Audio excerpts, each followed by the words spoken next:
Hello বেবিরা, welcome to another brand new video. তো এখন আমি কথা বলবো আমাদের অপু বিশ্বাসকে নিয়ে। তো দেখুন, অপু বিশ্বাস কিন্তু তার ফেসবুক হ্যান্ডেলে একটা খোলা চিঠি হিসাবে একটা পোস্ট করছে, যেখানে কিনা সে উল্লেখ করছে যে আমি আর এসব অসুস্থ প্রতিযোগিতার মাধ্যমে এখন নেই।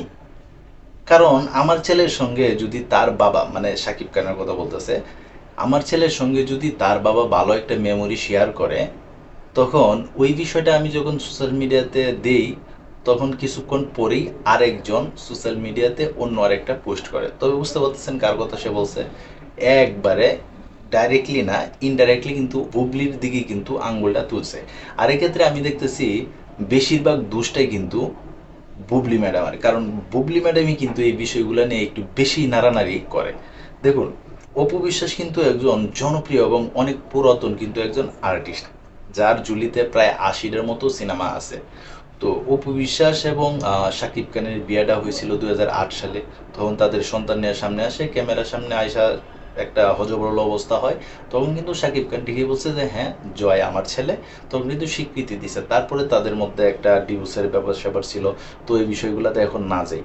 তবে যত যাই হোক না কেন, শাকিব খান কিন্তু তার ছেলেদেরকে অত্যন্ত ভালোবাসে এবং শাকিব খানের সিনেমাও নাকি তাদের সন্তানরা দেখে।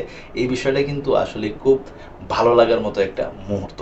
কিন্তু এই যে সোশ্যাল মিডিয়াতে এরকম একজন আরেকজনের দিকে যে কাদা চোরাচুরি করতেছে, তো এই জিনিসটা কিন্তু অনেক পাবলিকই অনেক রকমভাবে কিন্তু মন্তব্য করতেছে, যেটা কিন্তু একদম উচিত না। আর সেক্ষেত্রে কিন্তু আমাদের বুবলি ম্যাডাম মনে হয় একটু লাড়াটা বেশি দেয়, এটা আমার মনে হইতেছে, কেন জানি জানি না। তবে এতটুকু বলতে পারি যে অপু বিশ্বাস এবং বুবলি তারা দুজন যদি একত্রে যদি থাকতে পারে, আমার মনে হয় শাকিব খানের ৩ নম্বর বিয়েটা করবো না, তাদের নিয়েই মনে হয় জীবনটা পার করে দিব। যেহেতু তাদের ২টা সন্তান আছে, কিন্তু তাদের এই প্রতিযোগিতার লাগে কিন্তু মনে হয় শাকিব খানের ফ্যামিলি থেকে শাকিব খানের লাগে বউ দেখা হইতেছে। তবে এখানে বুবলির যে পোস্টটা, সেখানে কিন্তু আবেগঘন কিছু কথাবার্তাও ছিল, যেটা দেখে আসলে খারাপ লাগার মতোই। তবে যাই হোক, আমার ব্যক্তিগত মতামত, তারা এই ধরনের অসুস্থ প্রতিযোগিতার মাঝে না যাক, তারা মিলেমিশে সংসার করুক, এটাই এখন প্রত্যাশা। তবে দেখা যাক কি হয় সামনে, আবার নতুন কি খেলা আসতেছে আমাদের বুবলি ম্যাডাম ও অপু বিশ্বাসের নিয়ে। তবে এই ছিল এখনকার মতো ভিডিও। তো তোমরা যারা সাকিবিয়ান আছো, তোমাদের কাছে এই যে প্রতিযোগিতাটা এটা কেমন লাগলো অবশ্যই তোমরা কমেন্ট বক্সে জানাবা। তো এই ছিল এখনকার মতো ভিডিও। তো সবাই ভালো থাকবে, সুস্থ থাকবে, কাছে মানুষটা ভালো রাখবা। ধন্যবাদ সবাইকে। আল্লাহ হাফেজ।